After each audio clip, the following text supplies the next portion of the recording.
Every air disaster is news, but one of the most horrifying scenarios is a crash where a pilot is accused of bringing down the plane deliberately. Such is the case with SilkAir Flight 185. This is a story of confusion and conflict, of detective work and scientific deduction.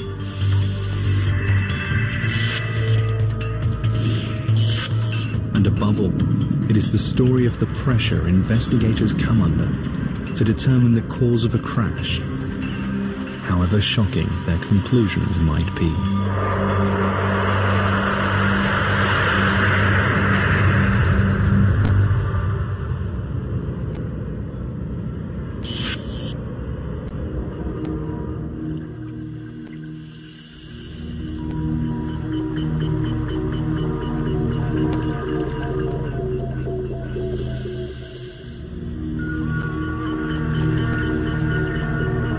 In the early days of 1998, a voice recorder is recovered from the mud of the Musi River in Indonesia.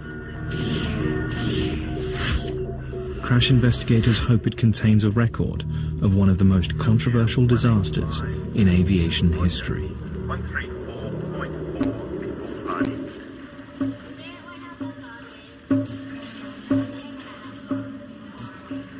20 days earlier, the crew of SilkAir Flight 185 are heading along the walkway to their aircraft, a Boeing 737, to make it ready for the short hop back to Singapore. They've already completed an uneventful first leg from Singapore to Jakarta. It's a perfect day to fly. The Soekarno-Hatta International Airport in the Indonesian capital of Jakarta has blue skies with scattered clouds.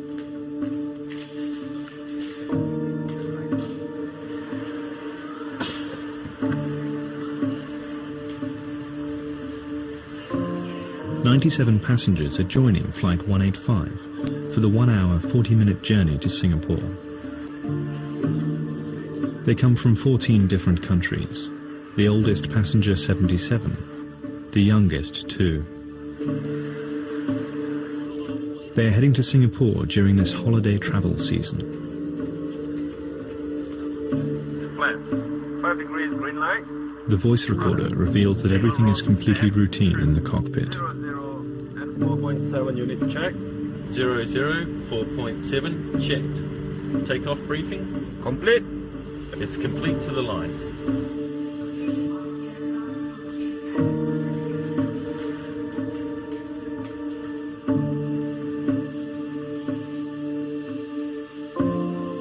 Both pilots have extensive flying experience. Captain Siu Wei Ming was a top fighter pilot with the Singapore Air Force before moving to SilkAir. First Officer Duncan Ward has over 2,000 hours flying experience. The atmosphere in the cockpit seems relaxed. Just give me 115 seconds to put on the infancy belt, you know. Never mind lah. You can take quite some time. You can take up to 3 seconds.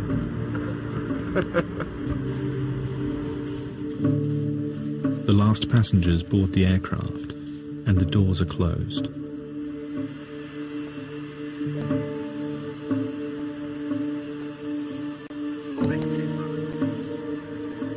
Captain Siu and Duncan Ward carry on with normal cockpit conversation as the aircraft makes its way to the main runway. Line up and wait, SilkAir 185. They are also talking to the control tower to obtain clearance for takeoff. Airborne right turn, Papa Lima Bravo. Cleared for takeoff, SilkAir 185. That clearance comes at 3:37, and shortly after that, Flight 185 is airborne.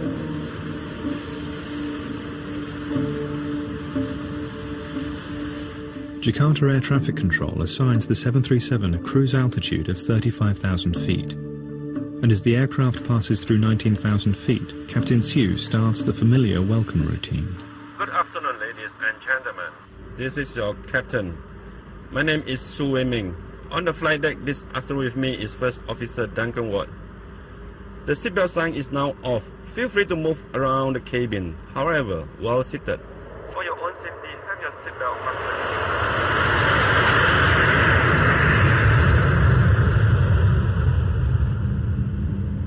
everything about the flight is normal and routine.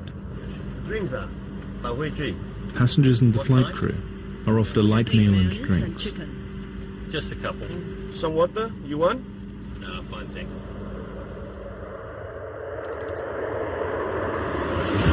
"28 minutes into the flight. Go back for a while, finish your plate. I am. Some water? No, thanks.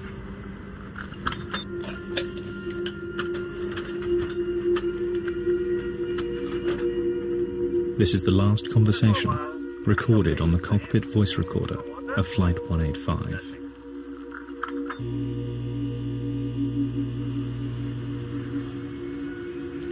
But an exchange between the control tower and Duncan Ward is recorded in Jakarta some 5 minutes after that final conversation between captain and first officer. SilkAir 185, you were just passing a beam palabot. It's not known whether Captain Siu has returned to the flight deck at this stage, but Duncan Ward responds to the call, giving no indication of any problem on board. SilkAir 185, roger. 134.4 before party. Just over a minute later, Indonesian radar shows the plane beginning a rapid descent.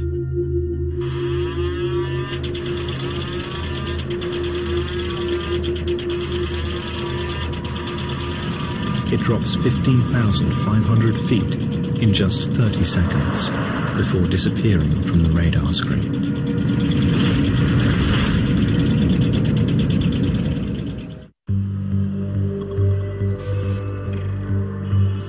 Planes are designed not to crash, and yet they do.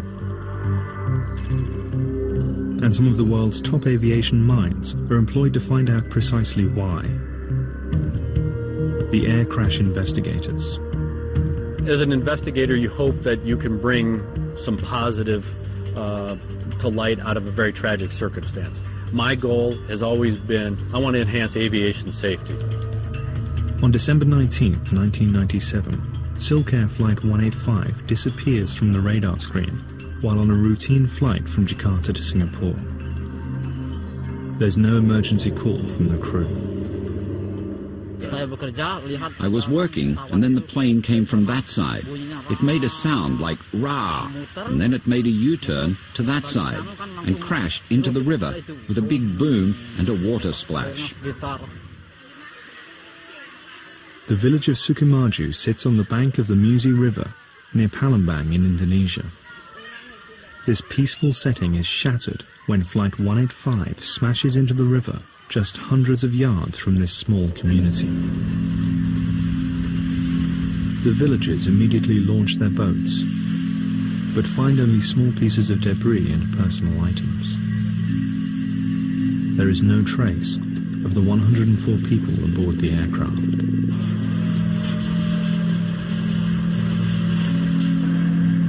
Very soon, investigators and relatives of passengers arrive at the remote crash site.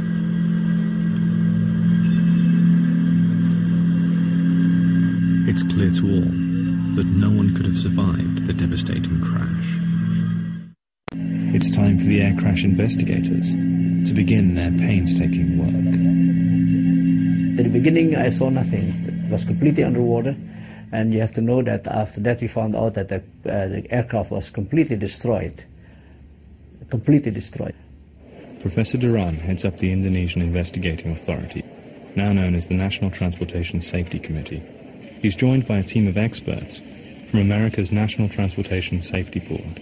The NTSB had a lot of background in 737 investigations, especially in the recent past, because of a multiple of accidents that occurred with the 737 aircraft. It's a formidable team of investigators facing a formidable challenge. This was a very unique accident. I had seen high-speed destruction of aircraft that had struck the ground, but there were large pieces of that aircraft left. In this particular instance, because of the speed that the airplane impacted the water, it was total devastation, total destruction of that aircraft. The first impulse is just to cry after I've seen the wreckage. There was no big parts. The biggest parts is about 40 by 40 centimeters. Recovering the wreckage is an impossible task for divers alone. huge dredgers are brought in to scoop up tons of mud from the riverbed, where thousands of aircraft fragments are embedded.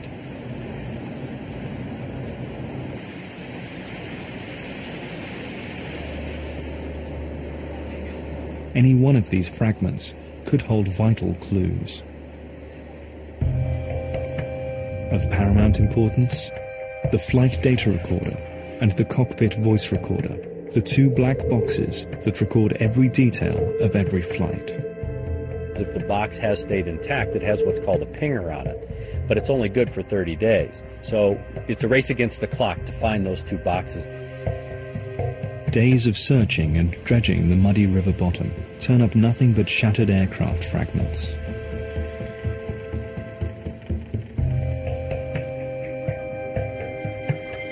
But on the 5th day after the crash, as divers grope their way through the mud-filled water, the first breakthrough.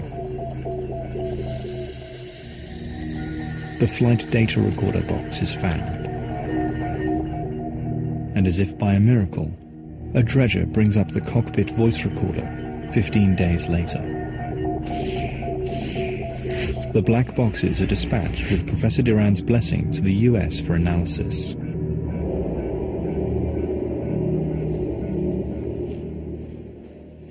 Meanwhile, the job of identifying and assembling the fragments continues. 73% of the plane's wreckage is recovered and is yielding vital information to investigators. Some will suggest that this was the path of SilkAir 185 as it left normal flight. In the space of just 4 seconds, it flips onto its back. Inverted, it cannot maintain altitude and begins its plunge, corkscrewing towards the ground. As the plane approaches the speed of sound, fragments of the tail and wings are torn off. The whole incident is over in about a minute. The investigators are also interested in the 737's tail and rudder system. In particular, the component at the heart of the rudder assembly. The rudder is moved by the Power Control Unit, or PCU, but problems have been previously reported with this unit. As soon as it's recovered from the river, it's sent to the US for inspection.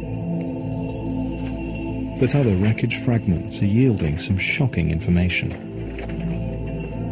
Both engines were set to full speed at the time of the impact, and flight controls were set in such a way as to point the nose of the aircraft down. It looks as though the pilots have been powering directly down towards the ground and not trying to pull the plane from its deadly dive.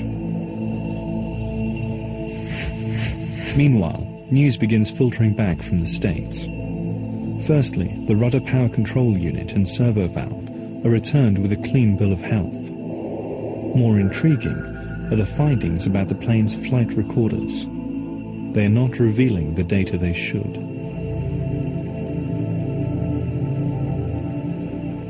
The experts have found that the cockpit voice recorder stopped recording about 8 minutes before the crash, and the flight data recorder stopped 6 minutes later. The cockpit voice recorder had a unique signature. That is, it stopped recording, but not necessarily from the normal power outage that you'd expect. It was that the circuit breaker, the power had actually been removed from the box itself. I remember sitting at the NTSB headquarters when it became apparent that the power to the recorder failed. And I was the new boy there, and I asked the question. I said, does this happen very often? One of them said to me, no. He said, this has never happened. This is bizarre. Now we have to consider pilot suicide. The investigators are reluctantly drawn towards the unthinkable. Pilot error is always one of the primary areas of crash investigation, but what is unfolding here is the chilling possibility that Captain Sue deliberately crashed Flight 185.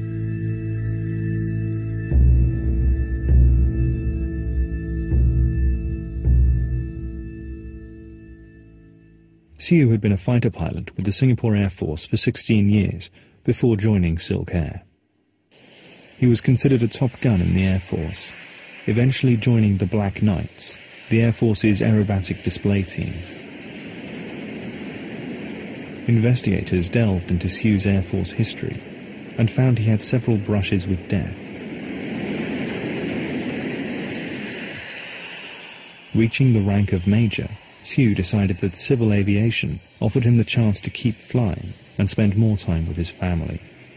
Quite a few military pilots are task-oriented, and sometimes they have difficulty moving into civil aviation where safety is much more paramount, but I didn't see any problems like that with Siu.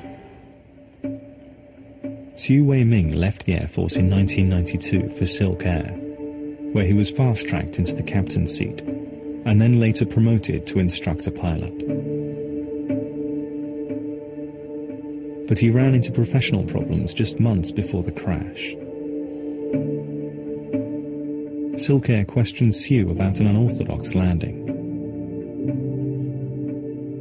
Shortly after this incident, he turned off a cockpit voice recorder, but switched it on again before takeoff at the first officer's insistence. Captain Siu was reprimanded by SilkAir and demoted from his instructor's position. The investigators are beginning to put... At least for them. It's a large step to considering that Captain Siu committed suicide, and in doing so, to conclude that he also murdered 103 innocent people.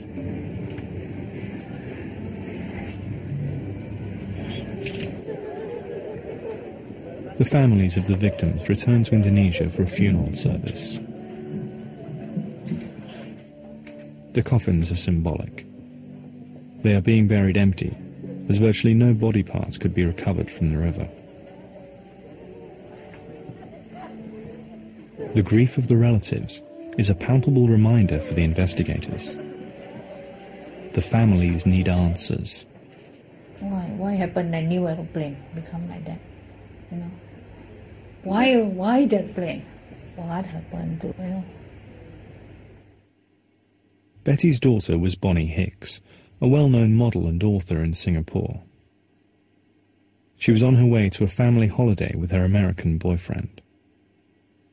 Although desperate to know why the plane crashed, Betty could not accept the pilot's suicide theory. I don't believe from start. I don't believe. Don't blame him, because for goodness sake. He got wife, he got children, you think he do that? It's always hard to try and rationalize why somebody would intentionally do something to harm him or herself and, of course, passengers in the back of the airplane. And while you don't want to believe it and you want to try and focus your energies on disproving it, it does become reality at a certain point, and then you have to accept it and then work through it. Along with Siu's professional problems, investigators are also beginning to uncover a man in financial difficulties. There are reports that Siu's stock market trading account had been suspended twice just prior to the crash, owing his brokers over $100,000. Rumours also circulate that Siu had taken out a life insurance policy that came into effect the day of the crash. Figures of up to $3 million are reported.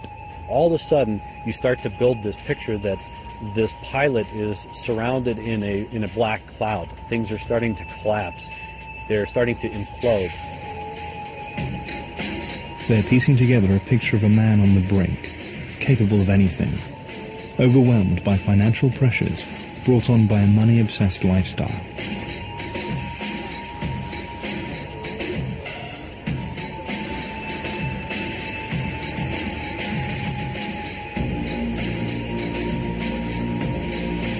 As the circumstantial evidence mounts, the suicide theory starts to spread through the media, putting more pressure on the Indonesian lead investigator. The allegations were very loud, you know, from the press and the people, and especially from the next of kin. If the theory that Captain Siu brought down the plane deliberately is correct, it's likely he'd asked the first officer to leave the flight deck, or otherwise disabled him. Peter Macmillan says this would have been necessary, as Hugh would need all of his force to put the 737 into its deadly dive. Okay, we're cruising at 35,000 feet. To achieve this trajectory, we disconnect the auto throttle, which will bring up a warning here. Then we disconnect the autopilot, which will bring up another warning up here. Roll the aeroplane to the right, all the way over, into a nose down. That's 20 degrees nose down. The aircraft's now almost inverted, and full forward stick is secured, and the stabiliser trim is wound full forward. And you can see the pressure that I've got to hold on here. If I let it go, it tries to recover. The instantaneous vertical speed is almost off the clock. And you can see the altitude unwinding. Now hit throttle freeze just we're about to get a whiplash. But there is no direct evidence for this sequence of events. 3 years after the crash, Indonesia's National Transportation Safety Committee, the NTSC, finally issues its report. It contains nothing concrete for the families. No cause can be found for the crash. I came in front of them, I asked them to come, and I say, forgive me, I cannot find the real truth. I couldn't find. I did my best. This inconclusive report is a shock to the American team. At their final meeting with their Indonesian colleagues, there seemed to be agreement on a single conclusion to the report: pilot suicide. When I read that report, I felt deflated, because we had put so much energy into developing all of this information painstakingly. We look at little parts, pieces of wire that are only this big, thousands and thousands of these little pieces, looking at all of this stuff over a long period of time, months and months and months, only to have this report come back and say, we don't know what caused this accident. As an accident investigator, I can't accept that. As an engineer, I would like to have a one-to-one connection, cause and effect. I didn't see the cause and the effect. I see only an effect.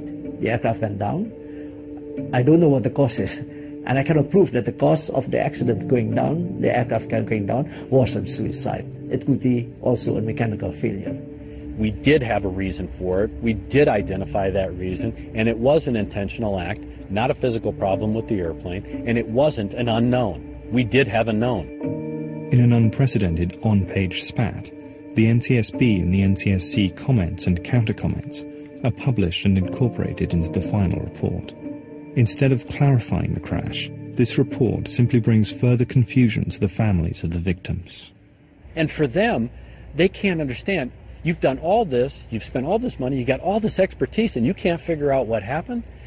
They can't close. They can't justify in their own mind why their loved one was killed. So many professors come down, already tell you, we don't know what happened. All the experts already say, cannot answer. How do I answer? With the investigation ending after 3 years, doors are closing for the families of the victims. The only theory they have? Pilot suicide. But across the Pacific in Los Angeles, a lawyer experienced in air disaster cases is skeptical. For him, pilot suicide makes no sense. Dead men can't defend themselves. There was nothing left. There was nobody to talk about what happened in that cockpit.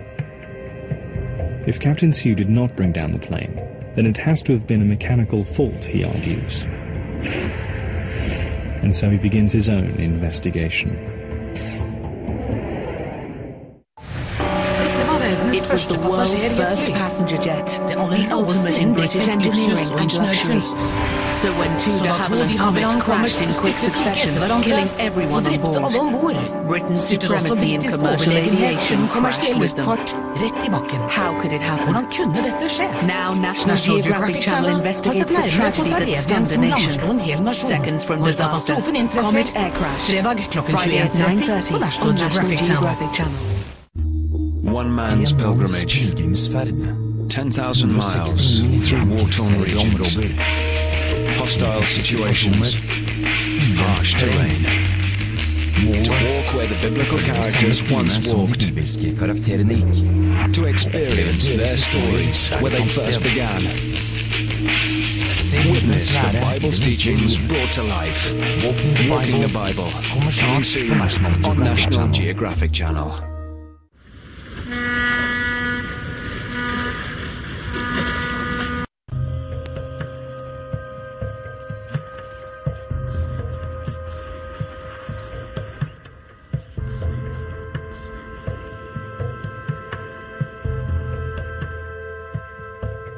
LA lawyer Walter Lack is skeptical that the pilot of doomed SilkAir Flight 185 intentionally crashed the plane, killing all 104 people aboard. There are so many easier and more reliable means of disabling an aircraft. He could have dumped all the fuel and they would have gone down within seconds. He could have done any number of other things. This is really not the way, if you're going to pull it off, to do it. So he has launched his own investigation on behalf of 32 of the victims' families.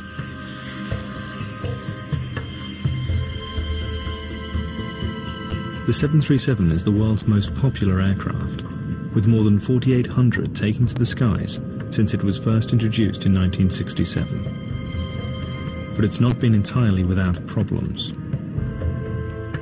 Lack's suspicions have been aroused by comparisons between this crash and two others. United Airlines 585 in 1991 and US Air 427 in 1994. The history of this aircraft definitely had the power control unit for the rudder system high on the suspect list.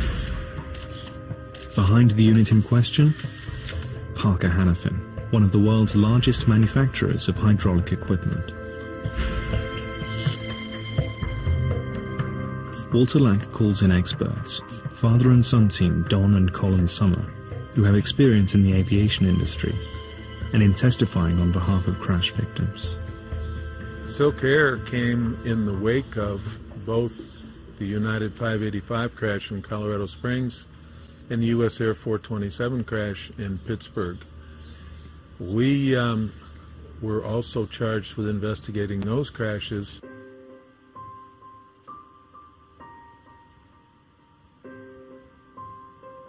This is the Camarina plant. From the flight path through the radar data, and then to put each one of those animations side by side, and the similarities are remarkable. In the case of UA 585 and US Air 427, the NTSB concluded that the most likely cause of the crashes was a problem with the rudder's power control unit, or PCU. Even though the two crashes in America happened as the 737s were on approach to landing, the Summers are convinced that a similar rudder hardover caused the SilkAir plane to roll and dive from its cruising altitude of 35,000 feet. 737 pilots had been advised of this problem, and the flight manual indicated how to react in the event of an uncommanded rudder hardover.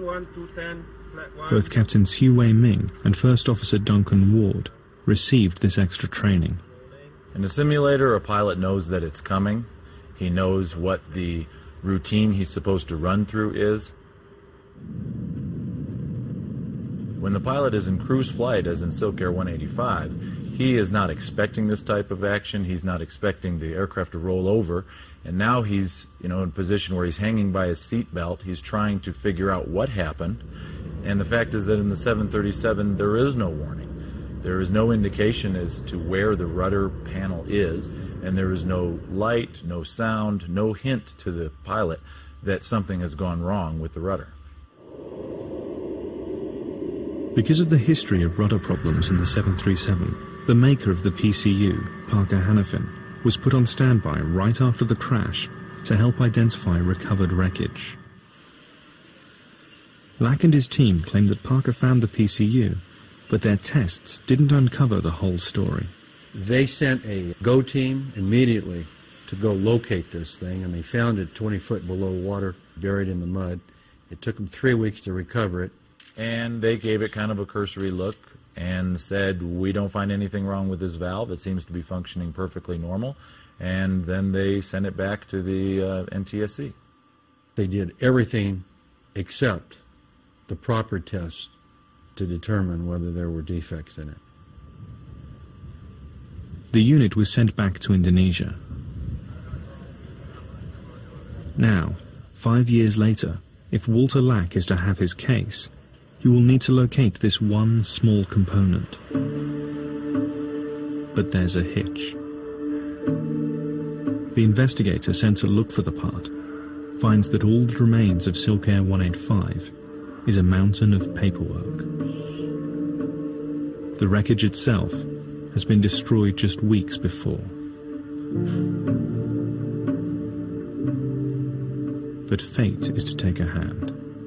He learned about a safe in the office of the NTSC.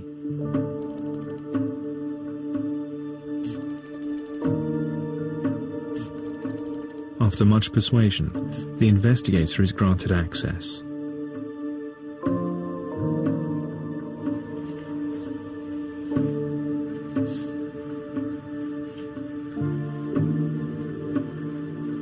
And indeed, lying in the safe is a single remnant of the SilkAir crash.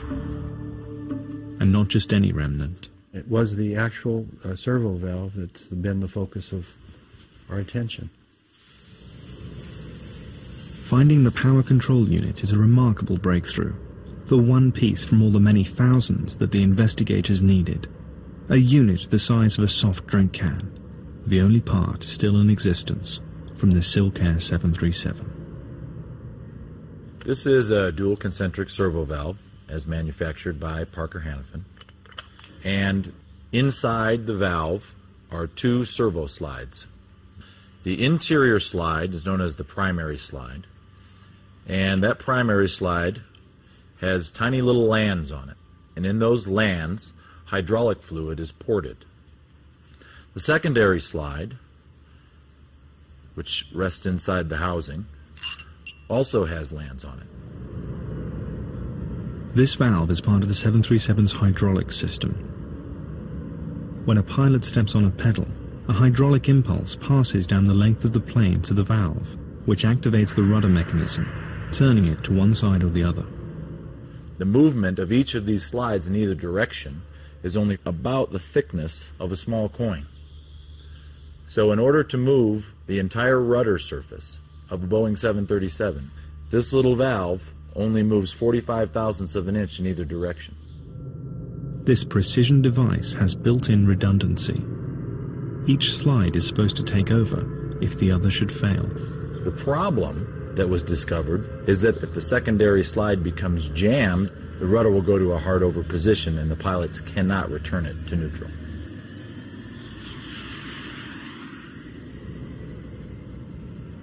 Lack's prosecution makes the case that the valve on the SilkAir 737 has a history.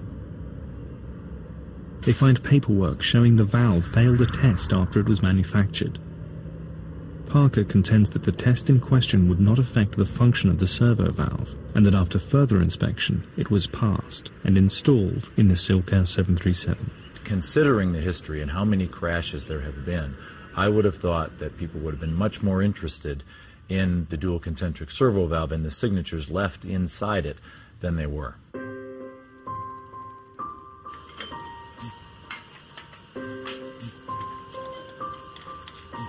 Now that the PCU has been retrieved, it's sent to a specialist lab in Florida for more testing.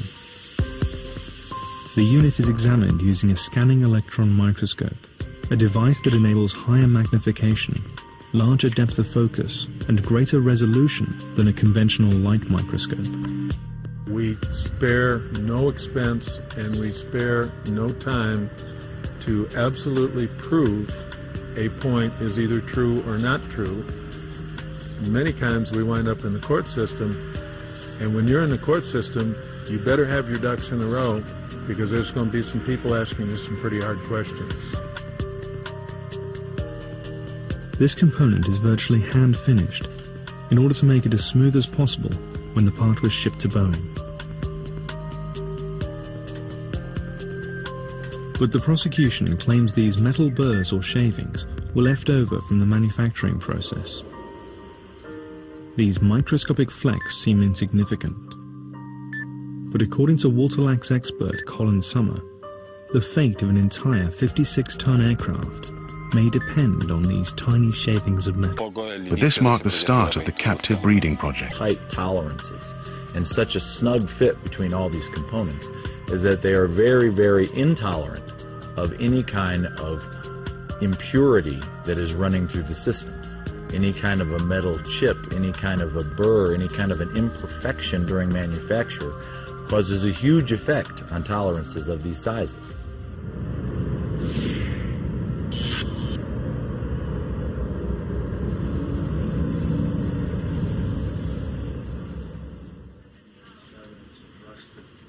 Walter Lack's team are convinced that they now have the forensic chain of evidence proving the valve brought the plane down.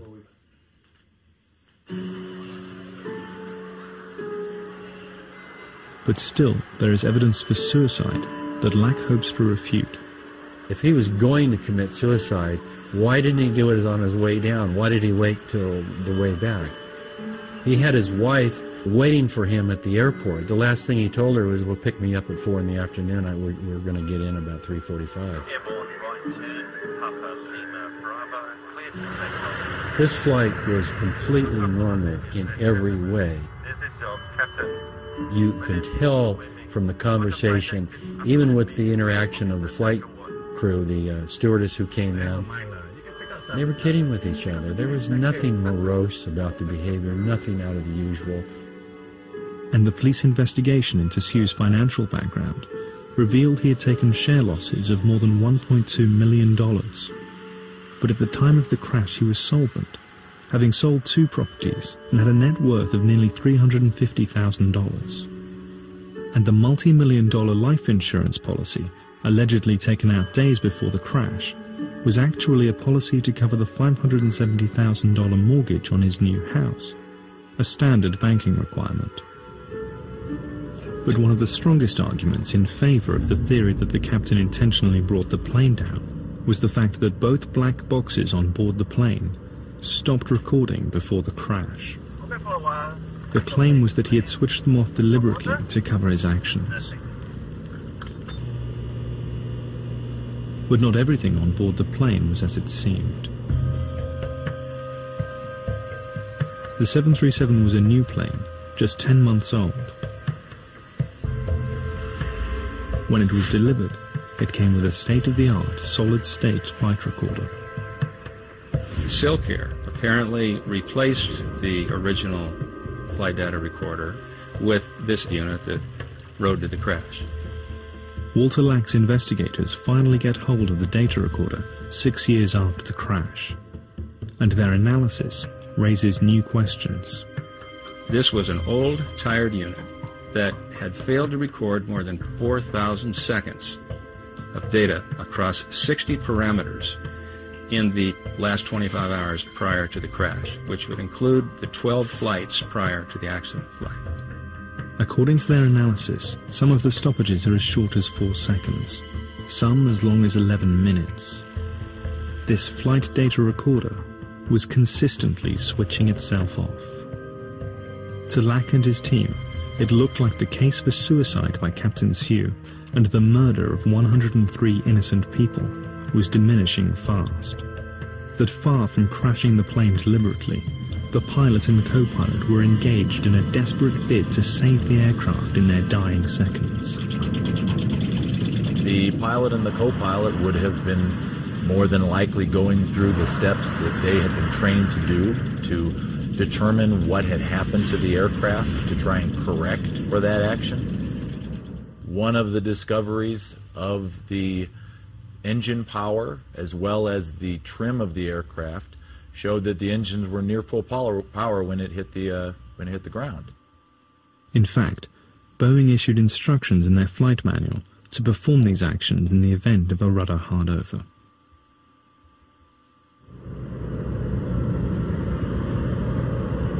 But in the case of SilkAir, some believe that the plane flipped onto its back in less than 5 seconds, and nothing more could be done.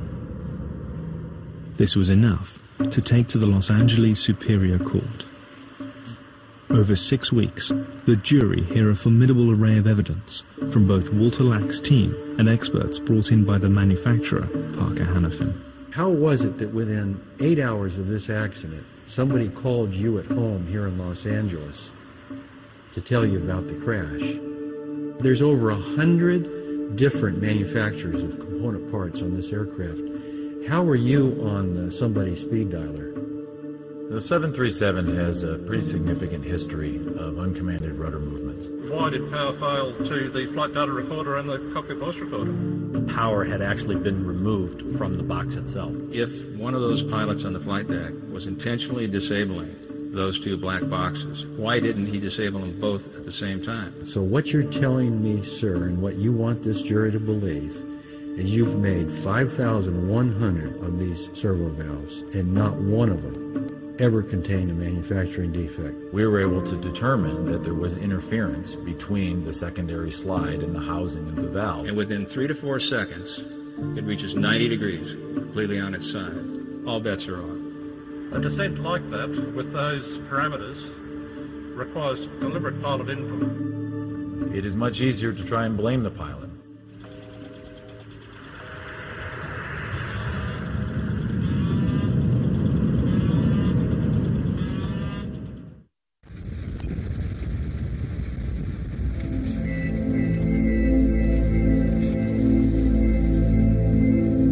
Every year, family members and friends of those who died in the SilkAir crash of 1997 return to the crash site near Palembang in Indonesia. The families have formed a bond with the people of Sukamaju, who were witnesses to the tragedy.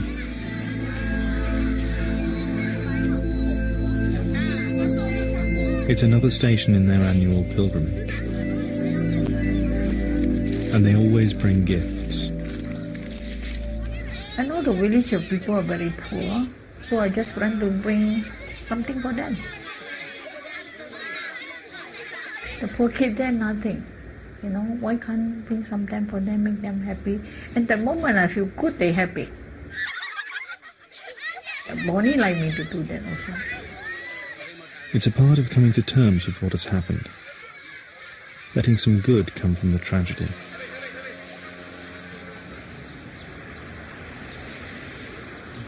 After 4 days, the jury in the case brought in LA on behalf of 3 families returns to the courtroom.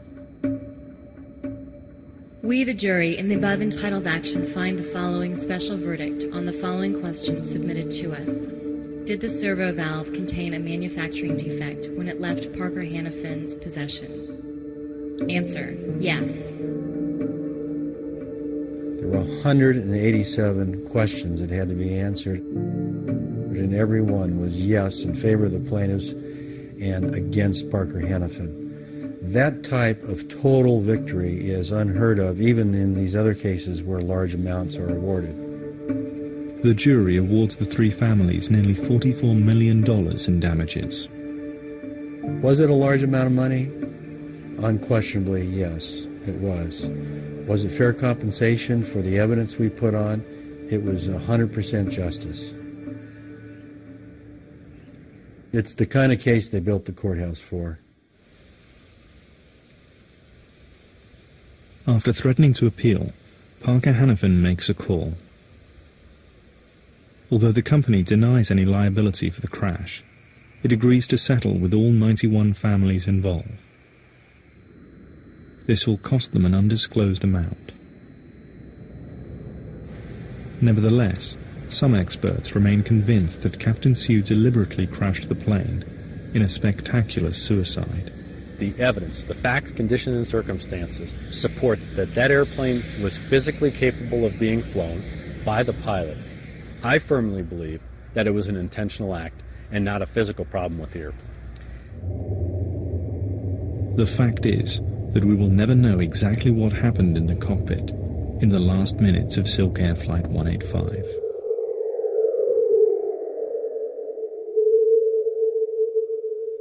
But after a series of incidents with uncommanded rudder hardovers on 737s, the Federal Aviation Administration have ordered that all 737s, thousands of them, have to replace the original rudder control components with newly designed systems with extra built-in redundancy by 2008.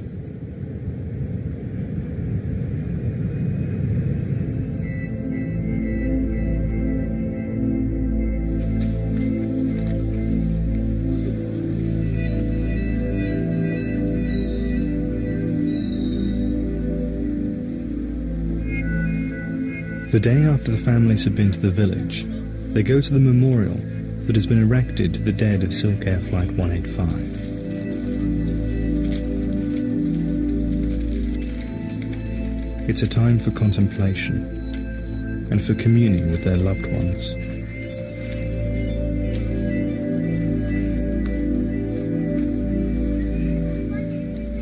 When I see the Bonnie, ask her to give me help.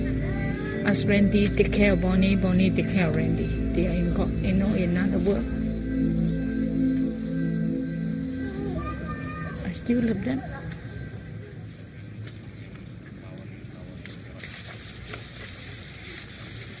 For Betty, the settlement payments are of little interest. I never feel better. I'm so lonely, right? Nothing to hope. Nothing to look forward my life anymore. Even you give me a 10 million, 20 million, so what? I'm alone. What consolation there is lies beyond the answers and the justice. It's making some small good come from the catastrophe, but never peace. No. How can be peace? I also don't know how to be peace. I don't know how to be peace. I want to, but like, how? You teach me.